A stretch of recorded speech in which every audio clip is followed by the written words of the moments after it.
Krishna Chaitanya Prabhu Nityananda Shri Advaita Bhaktivedanta Jana Jana Salakaya Chaksurundatam Yena Tasmai Shri Gurave Namah Sri Chaitanya Manubhistam Jagdam Yena Bhutale Svayam Rupa Gitamayam Dati Samdhandiram Vandeyam Shri Guru Shri Advaita Shri Guru Vaishnavam Dhirumam Bhagavatam Bhagavatam Bhagavatam Devam Savaitam Savadam Pariduna Saitam Krishna Chaitanya Deva Tiraya Krishna Bhaktam Sagna Lalita Shiva Shakanavamta He Krishna Karuna Shindu Dinam Bandhu Jagapatte Gopisha Gopisha Gandha Radhakanta Namostate Tata Kanchana Gaurangi Radhe Vrindavanishwari Vishamana Sutta Devi Pranamani Hare Pre Panchakalpataruvasha Kripa Sindhu Revacha Ritanam Bhavnebhyo Vaishnavebhyo Namo Namah Jai Krishna Chaitanya Prabhu Nityananda Shri Advaita Gadadhar Shivasari Gaura Bhaktivinoda Hare Krishna Krishna Krishna Hare Hare Hare Rama Rama Rama Hare Hare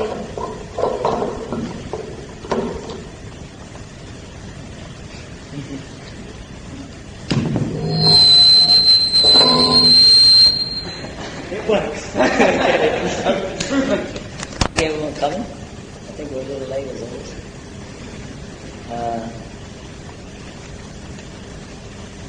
So what we'll do, we'll talk a little bit about this principle.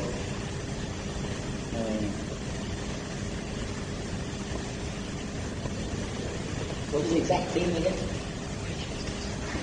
No, there was something else. Yeah. Avashyapaka Bhuje Ekehe Kulunanam. So here, Prakriti Kriyamanani Guna Karmani Sarja Ahankara Vimudagma Kataham. The bewildered spirit soul under the influence of the three modes of material nature thinks himself to be the doer of activities which are in actuality carried out by nature. So this karta, of course, means the doer. So this actual principle of who is the doer is very important because everyone's doing something, isn't it? We're all doing something. And we're all basically functioning according to certain principles. These principles, these conditions, as we call them, we're, if you say, functioning under certain conditions. We're all functioning under certain conditions. And these conditions are something which are actually separate from us. You see, this point has to be understood. That the conditions of material nature are actually something separate from us. So one has to determine what is the self. Without self-determination, then there's no understanding of what is going on. Self-determination. So when you talk about the principle of self, the natural inclination is to say the body. Because there is an affiliation with the body, there's an association with the body. But the association with the body has to be studied very carefully because the body, the association with the body is called asat. Asat means that, as Krishna says, that there is this constant, what do you call it? Eoshmin yutalehi kumaram yoganam jara. That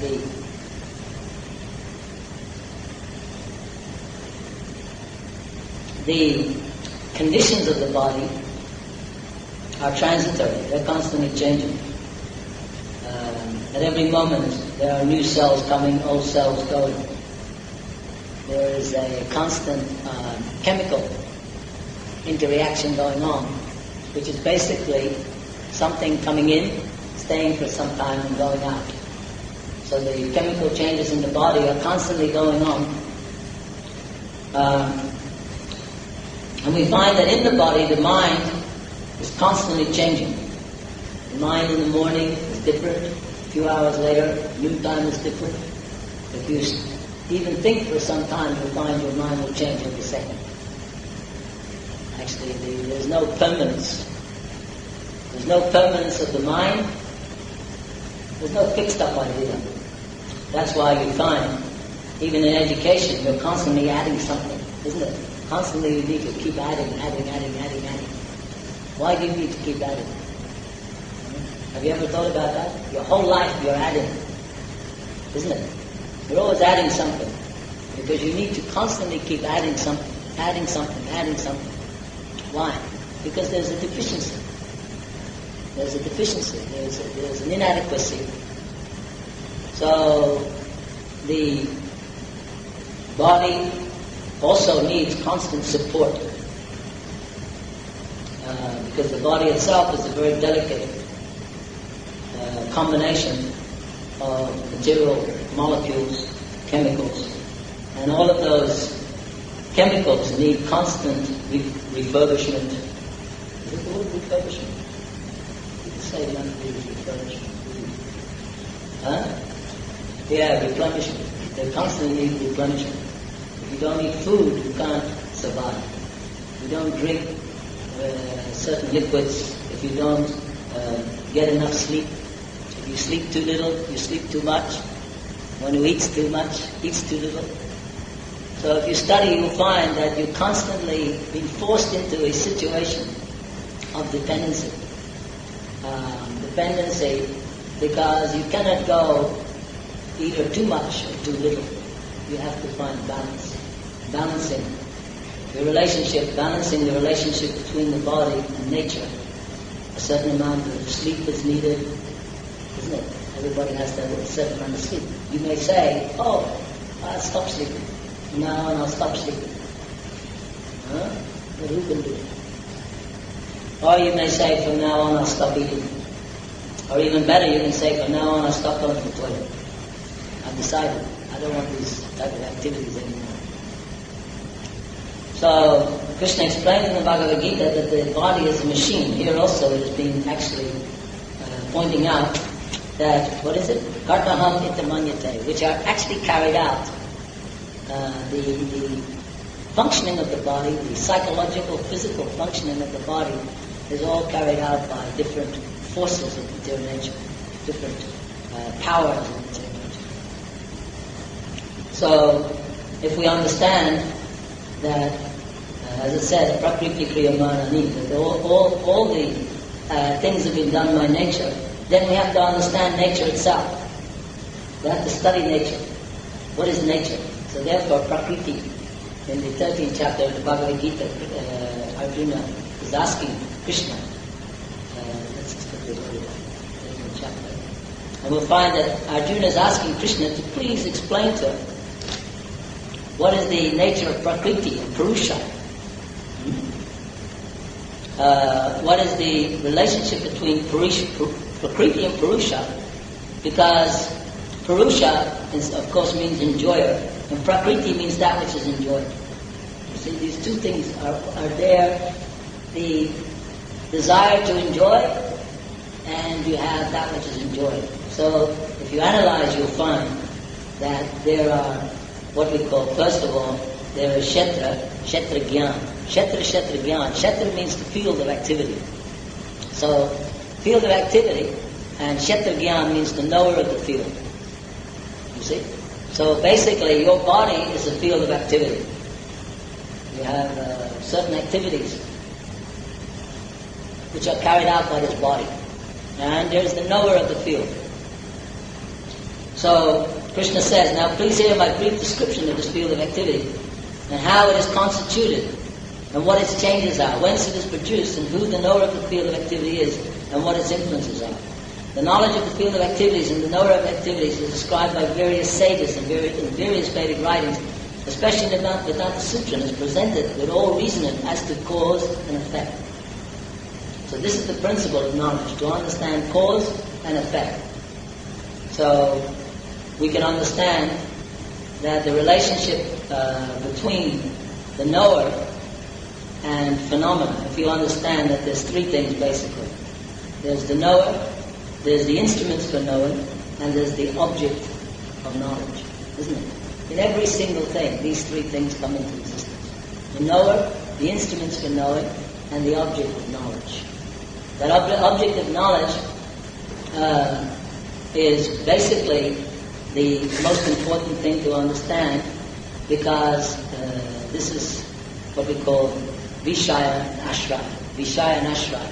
Vishaya means one who takes shelter. One who takes shelter. Now, every body is taking shelter. We're taking shelter. What are we taking our shelter? We're taking shelter in various types of knowledge. If you understand, what is your relationship with matter? You have a relationship with matter because you are experiencing matter. That's why you have a relationship with matter. If you were experiencing something else, you'd have a relationship with that, isn't it? You understand that point? The reason you have a relationship with matter is because you're experiencing matter. Now, what we must understand is that we are experiencing matter, that matter itself, what type of experience is that? What type of experience? Is it a good experience? Is it a bad experience? Or is it a mediocre experience? Huh? So you have to think, because your relationship with anything is through what? It's through experience. And experience comes through what? Senses, isn't it? So basically, according to the power of your senses, therefore you have in a relationship. You have a certain type of relationship. That's why, as Krishna said, as it's saying here, prakriti kriyamanini, according to your nature, you have a relationship. If you have a certain type of body, you have a certain type of relationship. So Prabhupada says, you never see a crow becoming a swan. Isn't it? Suddenly you won't see a crow behaving like a swan. If you put a crow in a beautiful lake, you look for some garbage. If you put a swan in a garbage heap, you look for a lake. See? So everyone has association according to their body.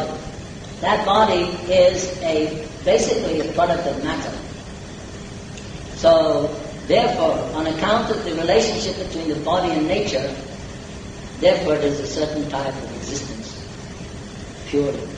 The existence that you have in your body is according to your body's relationship with matter, your relationship with nature. So therefore, sometimes you're happy. Why? Because the conditions are better. You see? Sometimes when the conditions are better, you say, oh, I'm happy today. It's sunny today. I've got money today. I'm in love today. And sometimes you feel, sometimes you say, I'm miserable today. I hate these people. I hate that person. I feel absolutely horrible. So, these two types of experiences, what we call sukha dukkha. Sukha means when there is happiness, ananda. Of course, when there is pleasure, then we don't question so much our existence. When the experience is good, we think that life is okay. We think that life is tolerable. It's quite nice. It's not so bad. Don't be too pessimistic. Things get better in the future. Things will improve. Technology is moving on now. They say they'll even get rid of wrinkling and old age and disease. After all, they did go to the moon, didn't they? So we should all be happy. So therefore, we find that what is the general principle? The general principle of faith. Because after all knowledge is based on a certain type of faith, isn't it? In other words, why do you think you're this body? Have you ever thought about that? Why do you think you're this body? There's nothing about your body which is attractive. If you actually put it all on a table, which you can do if you go to medical school, isn't it? You can take all the little bits and put them on tables. Put little what we call labels on them. Which of those bits are so good that you're willing to work your whole life to maintain? Is it the little giblets? Or is it the pumps? Or is it all those miles of veins that run around all over the place? Or is it that little mushy stuff called the brain? Which is it that's so wonderful that you're just totally obsessed with? And which is very, very important to your happiness? Come on, this is called super-analysis of the human body. So therefore, when you dissect the body, even mentally, you find that actually it's a combination of certain actual, mechanisms, isn't it? There's mechanisms. The body has different types of systems. The circular system, the digestive system. There's different types of, basically mechanical systems which are operating. But because they're working very finely and very wonderful, therefore we kind of accept them to do it. When things are very, beyond our conception, we tend to have a certain amount of faith in them. We have this faith in the body. The body, because why? Because the body is capable of giving superior experience. You see? It's capable of giving some sort of superior experience. So we give it a certain amount of superiority. But in actuality, the body itself is extremely inferior. It's very inferior. It's not inferior because of its mechanization, but it's inferior because it does not really exist. And the experiences we get through the body are very limited. They're extremely limited. And because they're limited, they are incapable of satisfying the self. They cannot actually give satisfaction to the self. The reason there's no material experience that gives satisfaction to the self is because the self is not material. You see? You can give satisfaction to the mind dependent upon what exactly you, as what you call the false ego, feel that the mind should have. Like some people get very excited about train spotting. Some people get very excited about collecting stamps. Some people get very excited about going to different types of girls. Some people get very excited about driving cars and having lots of money. Some people get very excited about watching television, EastEnders, Coronation Street. Some people get very excited about being pretty and looking in the mirror all day. You see? So these are all different types of stimuli to the mind. We stimulate the mind. Now, of course, the stimulation of the mind, generally you find, is a very fleeting pleasure. Fleeting pleasure. For instance, you have a good cigarette. People see them smoking. And they're having some pleasure. Then later on, again, they're lighting another one. Again, they're looking for that little bit of pleasure. So Prahlad Maharaj says there's this principle of chewing on the chew. You see? The principle of matter is that it has both a limited and transitory nature. Now, when something is transitory, that means that even though it gives pleasure, the pleasure is happening in such a flickering way that you have to catch it again. You have to go looking for it again. You see? It's if you notice, the nature of material pleasure is that people have to keep doing the same thing over again. There is never a time when someone will say, I am now completely satisfied with the rest of my life. You can't. There is no experience in this material world which is actually satisfying to the self. There are experiences which give stimuli to the senses. They give stimuli to the mind, just like if you become intoxicated, if you engage in many different types of stimulation, you will find. But you'll find that what is it doing in reality? It's agitating you.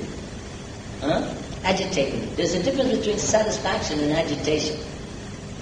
Agitation means that there's, if you like, an awakening of something deeper. Most of the experiences in the material world, because they're a reflection of actual real pleasure. They're not real pleasure, they're a reflection. For instance, this principle of shadow, we should understand. The experiences of the material world are a shadow of the reality. A shadow of the reality. So, on account of their shadow feature, they are giving an indication, if you like, of something. It's very hard to explain, if you can try and understand. For instance, if you look at the experience of love. Now in the material world, many of us have loved or been loved. At least some of us have loved. We've either loved or been loved. But you find it's not there after a period of time. The love itself is existing under certain conditions, isn't it?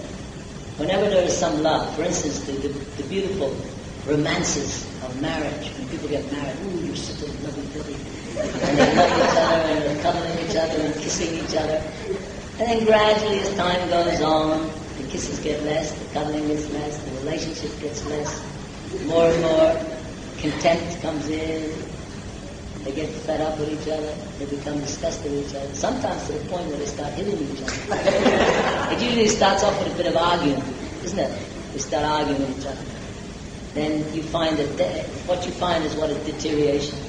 So Krishna is described in the Bhagavad-Gita also, that in the beginning, material pleasure and the mode of passion, it appears very sweet. Sweet. That sweetness is there. That sweetness. Huh? The body is a good example of that. It starts off very sweet. When it's young, vibrant, we've got this nice body and full of hope and aspirations. And gradually, as time, this very amazing feature of time, moves it along, then everything starts to become contemptible. You start to become disgusting. The very body you have will become in old days disgusting. Therefore Krishna says,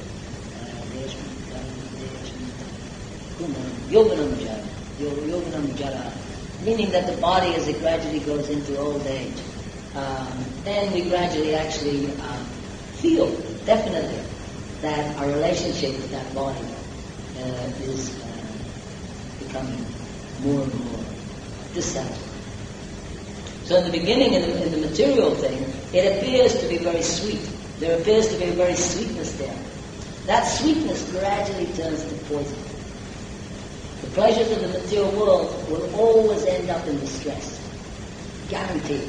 If you want to put a guarantee on anything, you can guarantee that anything that begins nice will end distressful. No matter what the reason is, it doesn't matter what the reason is. But the very functioning of matter is that nature itself is there to cheat the living entity. The living entity, the mind, is the conductor of the material world, and the mind's business is with the aid of the senses. You see, the mind, if you like, the mind is the juror, the head of the jury. The senses there are like the jury. Now, what they're doing basically is through the agency of the senses, the mind is actually conducting this transitory relationship with the material world. And the soul stands convicted. The soul actually, if you like, it stands convicted. So we become convicted on account of our sinful activities in the material world. And what is that? Is because we are actually conducting our activities through the inferiority of this material body. We are conducting our activities through the inferiority of the material body, and therefore the activities themselves are inferior. You see? You cannot get a superior result from an inferior instrument, isn't it? What are you doing in medical science? You're always trying to get a perfect instrument, isn't it? If you don't have a better instrument, you can't get a better result. Therefore, all the time, scientists are trying to come up with better instruments, isn't it? Now, why do they need to get better instruments? Because they need a better experience of the thing. Whether it's looking at the what do you call, subatomic, or looking at the macrocosmic, what do you call the microcosmic or the macrocosmic. You always need more and more better instruments, isn't it? Why? Because we all know, it's clear, that the actual senses themselves are totally inadequate. So life itself is a what do you call, a life of inexperience, a life of inadequacy, totally inadequate experience. Why? Because we have inadequate knowledge. This is very nicely explained, of course, in that principle that the material world itself is perfect. It's perfect because it comes from the all-perfect, Purnam. Therefore, everything is perfect. The personality of God is perfect and complete.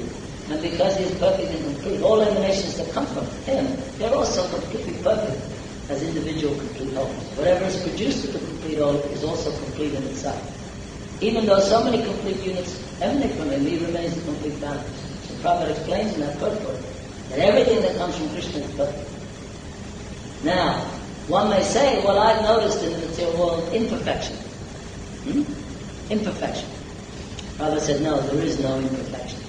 There is only imperfect knowledge of the complete arrangement of the complete. You see, there's incomplete knowledge of the complete. But everything is complete. Now, when we try and understand, and this is actually very important, that we know there's something superior going on.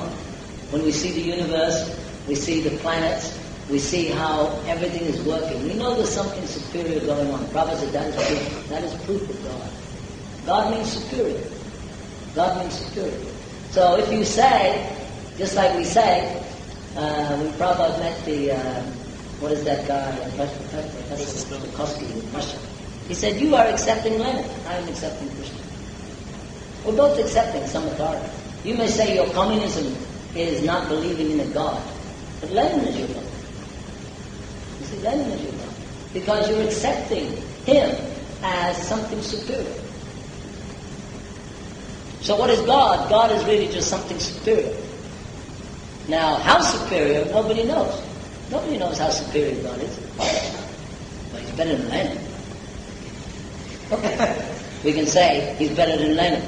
But how superior? So then all you have really is religion is just an acceptance of something superior. And everyone's doing that. Everyone's accepting something superior. Because on account of our situation, we always have to surrender to something. Because our instruments are defective. And because our instruments are defective, our knowledge is defective, therefore we must take shelter. If our knowledge was perfect, there would be no question of taking shelter in anything. Because we would not need to. If our happiness was perfect, there would be no need to take shelter of anything.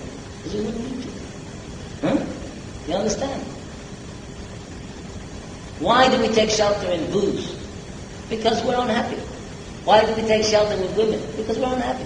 Why do we take shelter with different types of stimuli? Because we're unhappy. Understand? We don't take shelter because that thing is needed to take shelter. Everyone is taking shelter of something because of inadequacy. We are dependent. We are dependent on that thing to give us some sort of superior experience.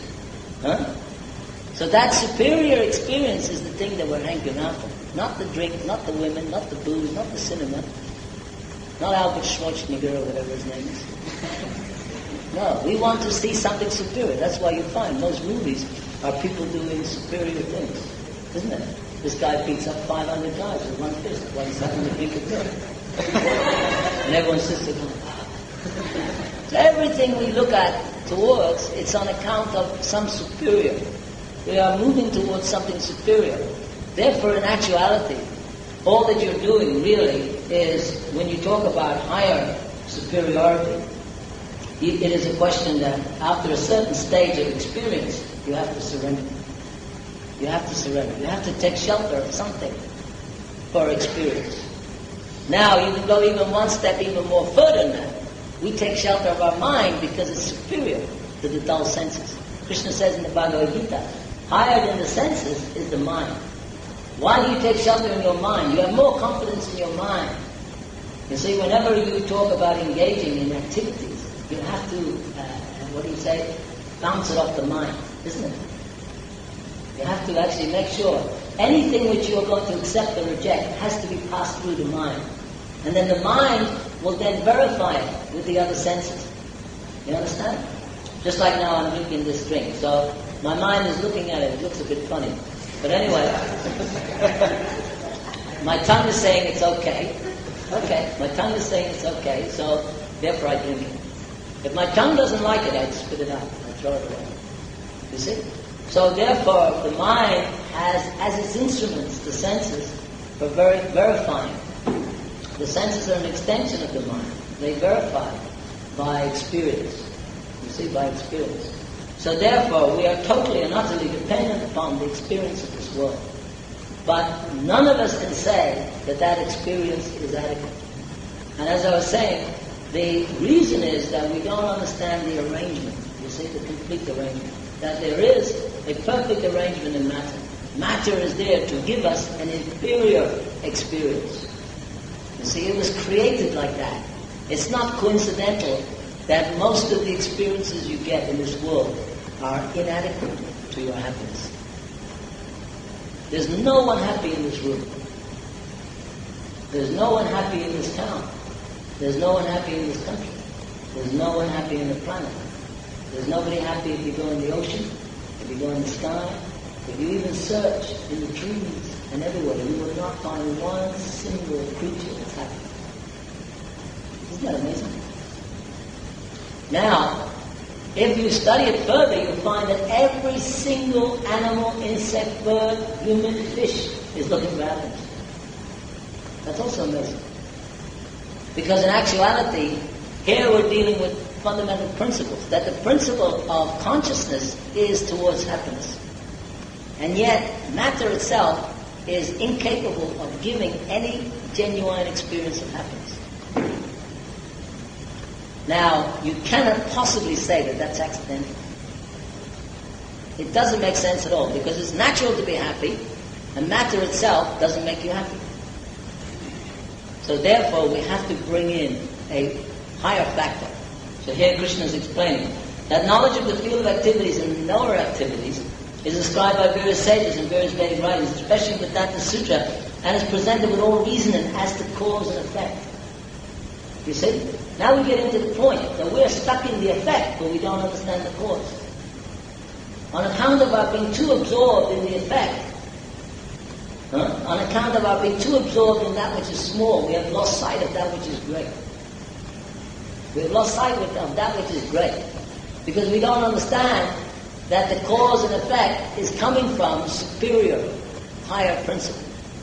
We understand it in everything material. Everything material we know needs ordination or coordination to bring about a superior thing. For instance, your happiness absorbs you 24 hours a day. You don't leave it to chance. Why? Because it requires your full concentration of your mind and intelligence in order to bring about some organized form of activity. In any sphere, you need concentrated intelligence to bring about any organized kind of form of existence. That is the example between animals and humans. Humans are the only ones endowed with superior consciousness who can actually organize their lives. Animals do not organize themselves. They have their own natural organized activities, but all of them are, if you like, completely and utterly a manifestation of material condition. The human being is the only one who can at least try to go above conditions. You see? To go above conditions. The reason is, why do we want to go above conditions? Because the conditions themselves are not satisfying. They're not adequate. They're not substantial. And therefore, we are always trying to make adjustments. The human being is the greatest adjuster in this world. There's no one else who makes adjustments like the human being. The actual facilities of the material world are not better for humans than animals. Prabhupada says when an animal has sex, he has just the same experience as you, even better. It's not that you have such a superior experience. When an animal eats, he gets just as happy as you do. Some animals go into complete ecstasy when they eat. They're not, so they're eating, they're sleeping, and their family they're just as attached to their family. You think you're attached to your mom and dad, to your brothers and sisters, they're just as attached. You see? So all of those things which you're experiencing through the body, the animal is also experiencing through the body. The difference is that the animal cannot analyze his situation. So here Krishna is saying that the 5 great elements, false ego, intelligence, the unmanifested, the 10 senses, the mind, the 5 sense objects, desire, hatred, happiness, distress, the aggregate, the life symptoms and convictions, all of these are considered in summary to be the field of activities and its interreactions. So this is where human life begins. Human life begins with the power of analysis, the power to analyze, which simply means that we have superior intelligence. Because unless you have intelligence, you can't analyze, isn't it? You can't analyze without intelligence. So therefore, this analytical study of nature means that one can begin to understand the relationship between the 5 gross elements. In other words, the 5 gross elements, the mind, the ego. And as it says here, the unmanifested, the 10 senses, the mind, the 5 sense objects. So this interreaction between senses and sense objects brings about what? Desire, hatred, happiness, and distress. Desire, hatred, happiness, and distress. These are what is called the interreaction, isn't it?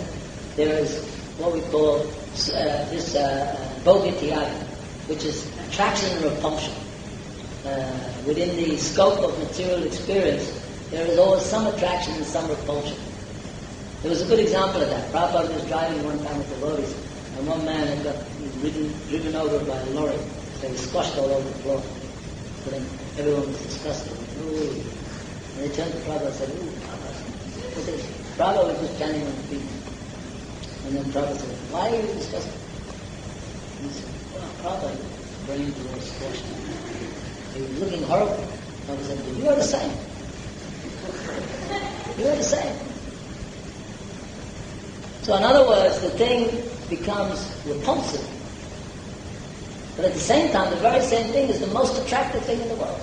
People have died for a woman or for a man. The attraction between man and woman is so strong. But if you see the same woman squashed by a 30-ton lorry on the M1, it wouldn't stimulate you at all. As a matter of fact, you'd probably run into the bushes and vomit. Really. So, therefore, this, what we call desire and hatred. You see? The desire is there. Now, why is the desire there when the woman's nicely packaged? And it's disgusting when they're splattered all over the floor.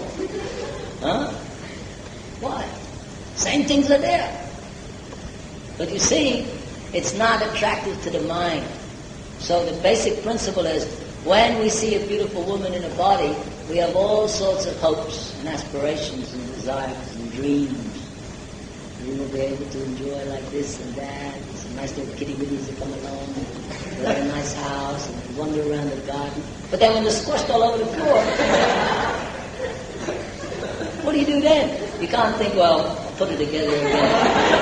And we'll patch it all up a bit. They do a lot of cosmetic surgery these days. I'll stick it in and we'll repackage it all. No. So therefore the repulsion is because there is no more sense gratification. You see? So therefore the principle of what we call desire and hatred is based upon the principle of what we call anticipated psychology, the anticipation of happiness. That I will get my happiness from this thing. Just like your car. When you get your nice new car, you're driving down the road, you feel great. I'm going to be able to do this now, do that. Suddenly you're crying, you're out there punching a guy because he didn't look where he's going. You're in total distress. For a week, for 2 weeks, you can't even talk to anyone. You're such distress. So the same thing which was your object of pleasure now becomes your object of, isn't it? See? All because of a little change. A little change is, those horrible little things. A little change is, take it outside and listen. A little change is that your sense gratification has been interrupted. You see, so Krishna says from attachment comes lust. You see, this lust is very important to study. This lust means the hope or the anticipated happiness that you're going to get from something. And then from attachment comes lust. From lust comes frustration. This is the point. The whole material world is created to frustrate you. From frustration comes anger. Have you ever noticed when you're trying to fix the simplest little thing and it doesn't work, you gradually end up, you're smashing it, you're shouting at it, you're screaming at it, because it doesn't cooperate with you. You see, matter doesn't cooperate with you. That is the point. Everybody needs to have, for their own sense gratification, they need cooperation. And matter does not cooperate. You cooperate with matter. That is the point of this verse. Prakriti kriyamana ani. You see? Prakriti is the doer. You're the cooperator. You're not the doer. You're the cooperator. You cooperate. You see? You cooperate. So therefore, in every principle of life, you are cooperating with superior authority. Now all Krishna consciousness is saying, you cooperate with the most superior. That's all. It's not anything different from materialism. Spiritual life is just the same activity. You eat for Krishna, you sleep for Krishna, you go out, you work for Krishna. You see? You're also doing everything. The devotee is doing the same thing as everyone else. It's not that suddenly our hair goes different colors and we start growing wings and flying around the room. No, we're doing the same things, but all we're doing is we're doing it for the superior thing. You see? That's all.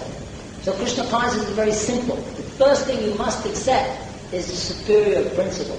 That Krishna Ishvara Parama Krishna Satchidananda Vigraha. You must accept, first of all, that the highest principle is Satchidananda. Not Asat, Achit and Nirnanda. You see, in the material world, the thing is reflected. That which is Sat becomes Asat. That which is Ananda becomes Nirnanda. Nirnanda means opposite. So we're living in a world of opposites. The opposite, everything here is opposite to your well-being. Everything here is opposite to your happiness. It may appear to have a semblance of these things, but it's not. It's the reflected shadow in darkness. So therefore, all that Krishna consciousness is to search out the superior. The superior means, as it says here, that humility, pridelessness, non-violence, tolerance, simplicity, approaching a bona fide spiritual master, cleanliness, steadiness, and self-control, renunciation of the objects of sense gratification, absence of the false ego, the perception of the evil of birth, death, old age, and disease, non-attachment to children, wife, home, and the rest, and even-mindedness. This is very important. Even-mindedness amid pleasant and unpleasant experiences. You see? Why should you be even-minded? Because you understand. You see? The reasons the materialist becomes angry is because he doesn't understand. A devotee accepts everything as Krishna's mercy. If the devotee's legs fall off, he goes, Haribol! Jai Prabhu! He doesn't mind. So what? I lost a leg and he loses the other leg. Oh, Haribol! I lost the leg. He doesn't mind. Whatever Krishna wants. You want to take my legs? Take them to Krishna. You want to destroy me? You destroy me. You want to make me a prince? Make me a prince. That is yours. You see? You have to understand, even-mindedness means pleasant and unpleasant experiences. Constant and unalloyed devotion to me. Resorting to solitary places, detachment from the general mass of people, accepting the importance of self-realization, and philosophical search for the absolute truth. All these I declare to be knowledge. In other words, all of these are reality. Everything else, Krishna says, is illusion. Everything else, he says, and what is contrary to this is ignorance. So this verse is very important to make you understand that the superior experience is humility, not pride. You see, they're all opposites. In the material world, to be proud, to be the big man, to be the big woman, to be the big intelligent person, to be the rich person, to be the most famous person, they're considered something gained, that you've gained something, isn't it? That's why, especially in families, look son, you have to understand, you need a good education, you need to get a good job, you need to get on in the world. People will respect you, you have a good income, you find a nice wife, you'll have friends who admire you because you've got money and you've got prestige. People will respect you because you're very intelligent. You'll have a good life, son, like me. And like your granddad and his granddad. We've had a great lineage, our family. All of our family are proud to be called Patel. We're proud of it. Because sons, the Patels have shown themselves. Or you've got the Englishman saying, all of our family, the Johnsons, the Smiths. So Prabhupada said the man is very enthusiastic to give his son. To give his son what? What did he gain? What did he gain that he should give to his son? You see? The point is that the gain is not superior. So this is superior. Opposite thing. Instead of pride, one should be very humble. pridelessness, non-violence. You see, devotee is non-violent, because why should he be violent? There's no need to be violent. He accepts everything as Krishna's mercy. There's no need to be violent. If Krishna asks him to fight, like Arjuna, then he'll fight. But not otherwise. For his own personal self, simplicity. One should be very simple, because the material world is very complicated. And the complication of this material world is made worse by you. You make it worse. All of the complicated life is created by humans. Animals do not complicate their life. Isn't it? You look at animals' life, there's nothing complicated about it. Humans, they have billions of different complicated things going on. You see? If you look at so-called advancement of technology, it just made everything so complicated. Everything. All of these machines they're making, every year they get more and more and more and more complicated. Isn't it? And that's called advancement. So one should make life very simple. So we see that actually, if you do all the opposite things in life, you always come a lot nearer to doing the right thing. You see? When you talk about what the mind wants, you should go against the mind. Become an enemy of the mind. The mind is your enemy, now you become its enemy. Its enemy means that you no longer take advice from the mind, because the mind is the cheater. It is giving bad counsel. Always giving you bad counsel.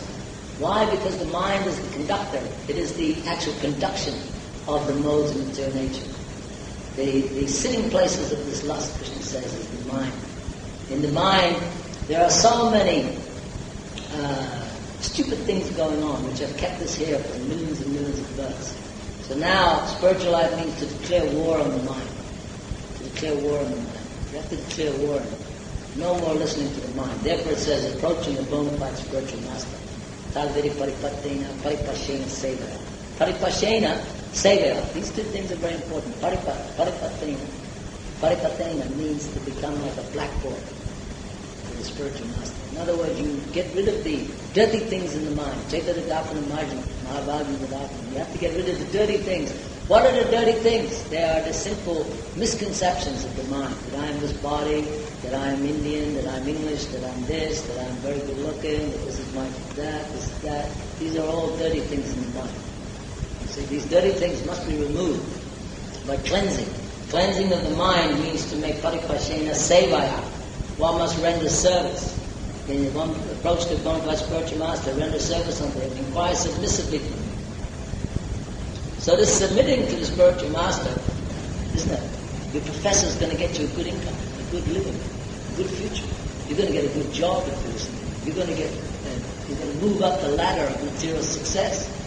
And if you listen to the spiritual master, you'll end up being one of those brahmacharis, living in those coal ashrams, with all those characters who you don't know, getting up at 3:30 in the morning, having to chant Hare Krishna. See? So therefore most people, they don't want to go that way. They want to go the other way. So anyway, these are very important things. So, what time is it now? I think I have to get out of here. What time is it? 9:35? I thought it was now to get up? Huh? Is it? So, therefore, as Krishna says, Tatvari paripatena paripashena sevaya, that one has to come to me. Krishna says, come to me, do not fear. As you surrender unto me, I will reward accordingly. So here, we may ask ourselves, how do we surrender to Krishna? How do we surrender to Krishna? So this is given, I was listening to a nice thing in the third chapter. Of course, this may be an extreme example, but it's also a good example. And that is that here, Krishna is explaining to Arjuna. He says, bewildered by the modes of material nature, the ignorant fully engage themselves in material activities and become attached. But the wise should not unsettle them, although their duties are inferior, due to the performer's lack of knowledge. You see, Krishna is pointing out, yes, their activities are inferior due to the performer's lack of knowledge. Therefore, Arjuna, surrendering all your works unto me, with mind intent on me, and without desire for gain and free from egotism and lethargy, fight. So the point is that Krishna is giving very clear instructions. Prabhupada says in the purport that here, the Supreme Lord the Supreme Lord is the soul of all souls. Therefore, one who depends solely and wholly on the Supreme Soul, without personal consideration, or in other words, one who is fully Krishna conscious, is called 𝗕𝗵𝗴𝗃𝗧𝗧. The Rashi means that one has to act on the order of the Master. You see, one has to act on the order of the Master, because at the moment you are acting under the order of the Master. You are acting under orders 24 hours a day. That is the meaning of Prakriti Priyamana. You are acting under the order of matter, just like everyone in this room is blinking. Does anyone stop blinking? No. Because you're blinking because your body tells you to blink. Everything your body tells you to do, you are doing. Therefore, your body is your master. That is the meaning of Godasa, means servant of the senses. You are serving your senses. You are serving your mind 24 hours a day. So therefore, here one has to accept the order of master. So now we're making Krishna a master. And it says that, nor should one ever expect brutal results. The cashier may count millions of dollars for his employer, but he does not claim a cent for himself. Similarly, one has to realize that nothing in the world belongs to any individual person.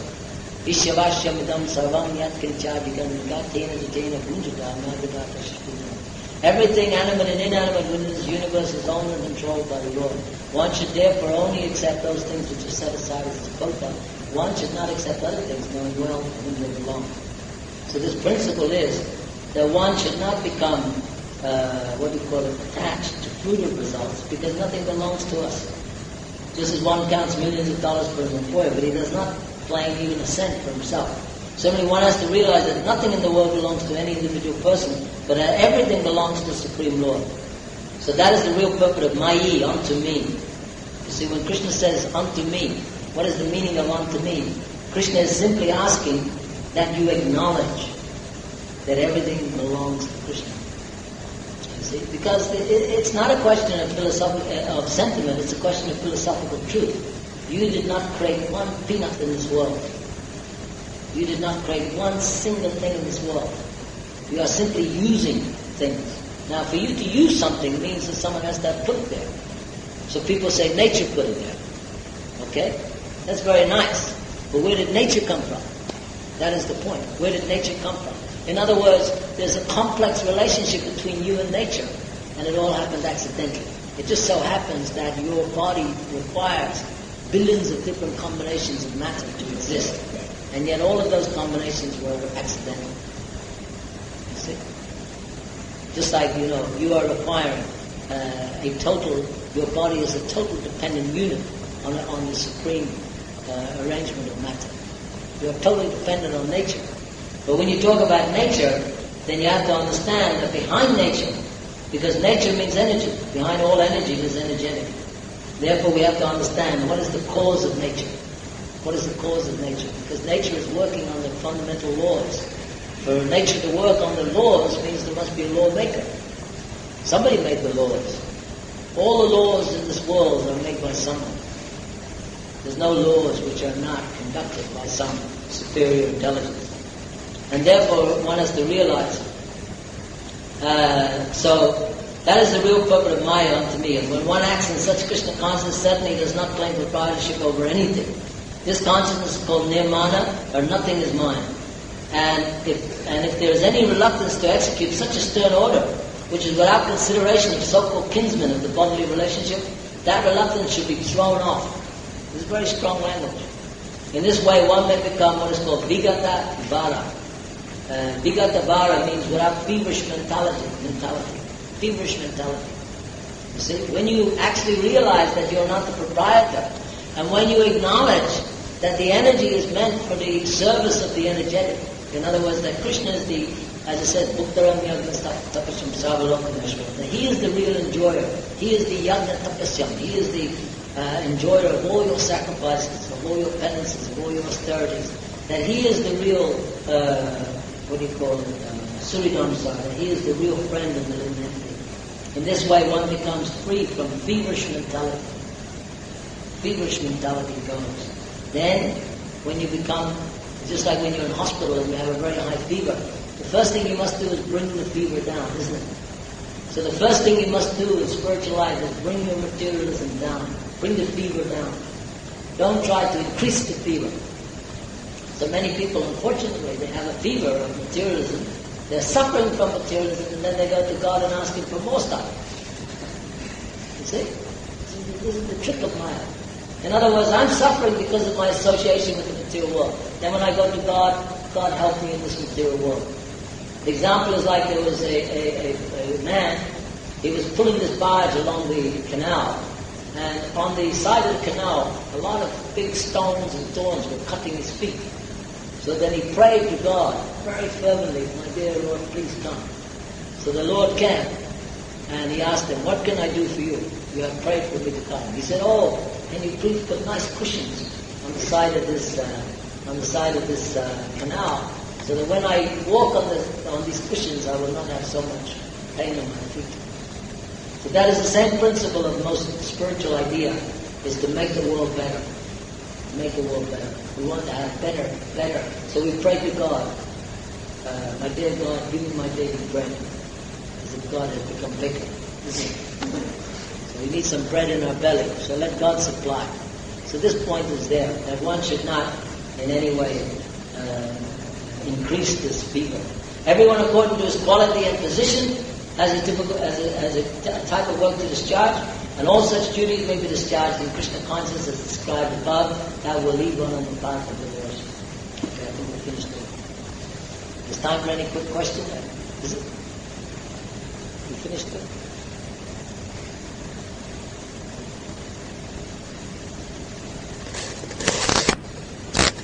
Okay, earlier on you were saying that the activities living being things are carried by himself. In fact, they're carried out by nature. Now, the point I understand is that the living being is the living force. Nature is a nature, but it is inferior to the spirit soul. So how can it...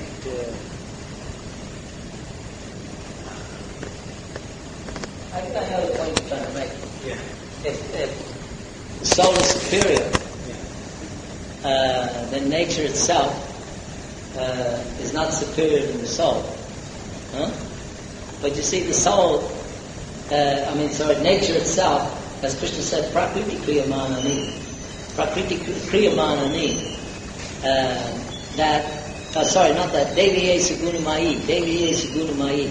Deviye sagunamayi. Krishna says this material energy is Devi. The word Devi means divine. Krishna says this divine energy of mind, consisting of the three modes of nature, goodness, passion, and ignorance, is durakma, very difficult to overcome, impossible to overcome, because you see, material energy is conducted under the order of Krishna. So therefore, in one sense, you can say it's inferior, but it's not. It's superior. It's superior. But it's true, the functioning is inferior. Matter itself is creating an inferior experience on account of the mercy of Krishna. Krishna has put you into an inferior environment so that you will awaken your consciousness to go back to home, back to God. So in one sense, the experience of the material world may be considered to be inferior, but in reality, that experience is to bring you to a superior consciousness. So it's a superior goal. The goal is superior. Just like if a child is putting its hand in the fire and the mother slaps the child, it seems that that's a very negative thing to do. But actually, the goal of slapping the child is to stop it burning its arm off or scarring itself for life. So in one sense, you could see that the inferior thing is for a superior purpose, in that sense. So similarly, although material energy is inferior by all accounts, but at the same time, it is superior, it's spiritual. Because the whole idea of material energy is to bring you to the point of surrendering to God. Because after Bahunam Jamanam Te Jnanavamam Prapadante, Krishna says after many, many births of experiencing different varieties of life and experiencing different types of knowledge, finally one comes to the conclusion, Vasudeva Saramiti, Samahatma Sudulabha, that one finally understands that Vasudeva is everything. Nature itself is Vasudev's energy, Krishna's energy. So it is everything. Krishna is everything. So therefore, in one sense, when you surrender to material nature, you're also surrendering to Krishna, but in ignorance. All that Krishna consciousness is saying, do the same surrender in knowledge. You see? Because it's true. The devotee is also eating, the devotee is sleeping, the devotee is driving cars, the devotee is living in buildings. Devotee is doing all these things. But the only difference is devotee is doing it in Krishna consciousness for the pleasure of Krishna. That's all. So it's not that you stop anything, it's you add something. Negative means to negate. To add something means to add Krishna. So when you add that thing, just like I'm using this microphone to glorify Krishna, so it becomes spirit. This is spiritual. Spiritual, you see. Even though it looks material, it's spiritual.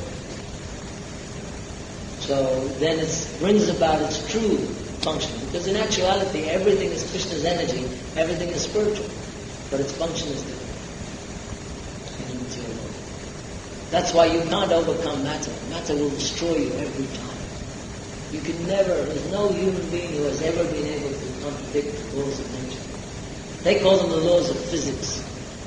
But the point is, they're laws. You can call them what you like. Laws means something greater than you. You can't change them. Nobody has been able to change the laws of nature. You can play around with them and kid yourself into, just like Prabhupada says, there are millions of dogs barking, but if I can bark, and you say, oh, how does he know how to bark like that? You see? So that's what these stupid scientists are like. Everything is there already. Huh? There's billions of children being born every minute, but if they create one in the test tube, they're famous. God is not famous. He's created billions and billions of children for the last millions of years. He has no fame. But they do one, they're famous. PhD, Nobel Prize, name of the likes. See? Cheating. Cheaters and cheating. Everything is there. They're bringing nothing new. There's nothing new under the sun. But by making some, playing around with some energy and saying that this is how we have been able to achieve. Just like suppose you produce one human being. But there's been billions of human beings for millions of years. Who gets the credit for that? Nobody. But you produce one human being, you get the credit. But what are you using? You're using things which are already there. Bring something new. Bring something new. Just like that watch. Watch is there. Suppose I dismantle it and reassemble it. What is the achievement? Maybe genius that I reassembled it. You say, oh, that looks just like the one that was there before.